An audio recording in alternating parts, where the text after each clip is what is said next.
I rise today to discuss one of the most important and significant reforms of our nation's agriculture in decades, the Agricultural Reform, Food and Jobs Act of 2013, known around here as the Farm Bill, is the product of months and months of policy discussion, late night deliberations.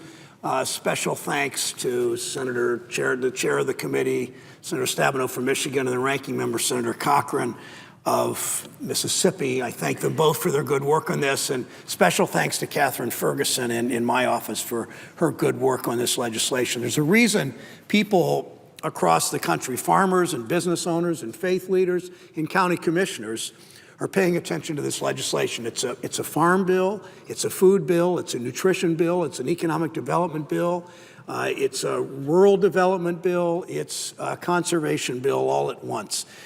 In my state, 1 out of 7 jobs is related to food and agriculture. To keep our economy moving forward, the Farm Bill must remain a priority here in Congress. We did our job last year in this legislation.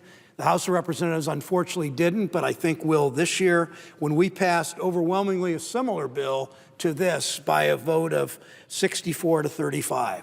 The bill saves more than $20 billion while maintaining important investments in conservation and nutrition and renewable energy and agriculture research, so important to my state, to rural development, to broadband, all of those things that farm legislation can in fact do for rural development. In the last 2 years, the Senate's considered reform bills that have done more than any farm bill, literally, I think, in 20 years. We've eliminated direct payments and recoupled eligibility for crop insurance with the expectation that farmers do right by the land. The work of the Chairwoman Stabenow and Ranking Member Cochran in committee to keep that coalition together, linking crop insurance with conservation, was especially important. We set tight limits on the amount of support any individual producer can receive. There's obviously more that can be done, but this bill makes important strides in reforming our farm program. It will increase efforts to improve water quality. In Lake Erie, one of the 5 Great Lakes, the greatest body of fresh water anywhere in the world, important, even perhaps more so to Chairwoman Stabenow's state even than mine. It will help small towns like Bryan and Bucyrus and Belair make strategic economic development investments to jumpstart their local economies. It continues efforts to make sure Americans have enough to eat, have access to affordable, healthy, fresh food. It's a forward-looking bill. I'm pleased to support it in committee and hope to work with Senate colleagues in both parties in the coming days to make slight improvements as it moves forward. The centerpiece of the bill's deficit reduction efforts are rooted in reform of the farm safety net. The era of direct payments made annually regardless of need is over. Across Ohio and across the nation, we've heard that crop insurance is the most important tool farmers have for managing risks, so this bill improves and preserves crop insurance. We know what that meant last year, particularly as drought hit states like Ohio and more severely states west of my state. Farmers have said they want a leaner, more efficient, market-oriented farm safety net. Taxpayers deserve that too. Last year, Senator Thune, a Republican from South Dakota, and Durbin and Lugar and I proposed the Aggregate Risk and Revenue Management Program, ARMS, streamlining the farm safety net, making it more market-oriented. Instead, the new Ag Risk Coverage Program will work with crop insurance to provide farmers the tools they need to manage risk, making payments only when farmers need them most. This program is market-oriented. It relies on current data. It's more responsive to farmers' needs. It's more responsive to taxpayers. The bill reforms a number of long-standing unjustifiable practices.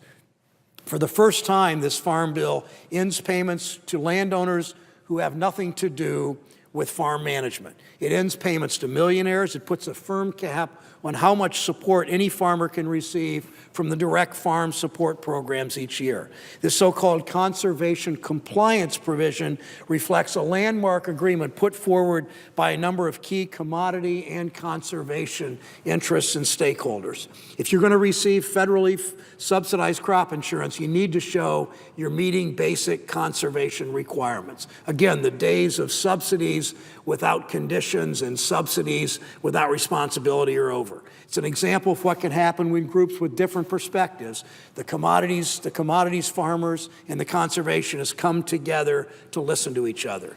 By relinking crop insurance subsidies with good environmental practices, this bill makes our farm safety net more defensible and protects our natural resources. As I said, this farm bill makes great strides towards better, leaner, smart farm policy. But it's also a work in progress. A key difference between this year's bill versus the one we passed last year is the inclusion of the adverse markets payment, the AMP program, that, to be candid, is something important to Southern growers, but not in line with what I believe Ohioans want to see and what I hear from Ohio farmers. I work closely with colleagues from the middle of the country to make sure this AMP program is as market-oriented as possible, but it was a battle not wholly won and something I want to see modified. We can't have farm programs in one part of the country become more market-oriented while others do not. The Agriculture Reform, Food and Jobs Act supports farmers, but also produces a life-saving safety net to American families who've fallen on hard times.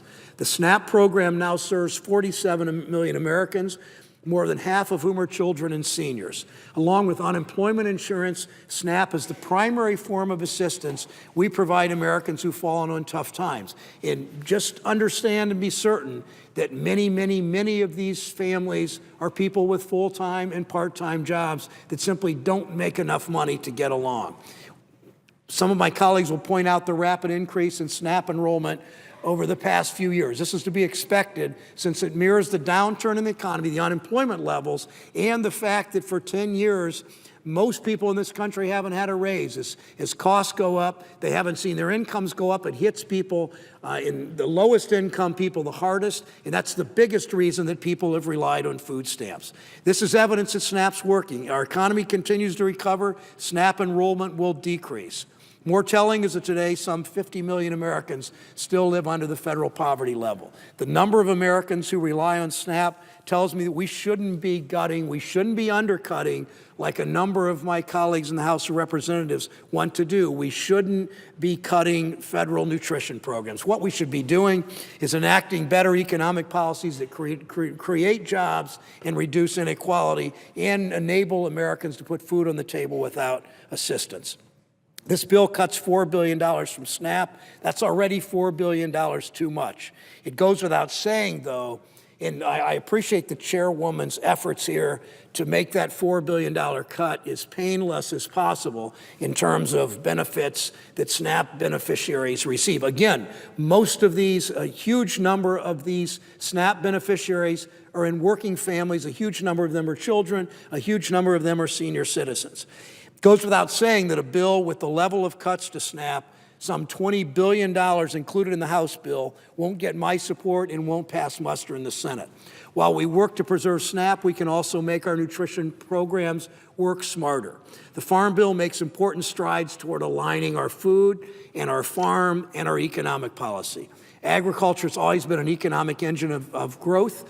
An important engine of economic growth. I said at the outset, 1 out of 7 jobs in my state is related to agriculture and food. Shortening the supply chain benefits farmers and families. It helps keep, meaning that the more people eat that's grown locally, the better it is for the economy, the better it is for their health, the better it is for the environment. It helps keep money in the local economy. It helps build the economy, especially of rural communities in my state and across the country. This bill affects every American every day. It's a deficit reduction bill. It's a jobs bill. It's a bipartisan economic relief bill. I again commend Chairwoman Stabenow and Ranking Member Cochran for their work in crafting this legislation. I especially appreciate the staff, for individual members and the committee staff for their work. I urge my colleagues to work together and halt the impasse that keeps us from making progress on this legislation.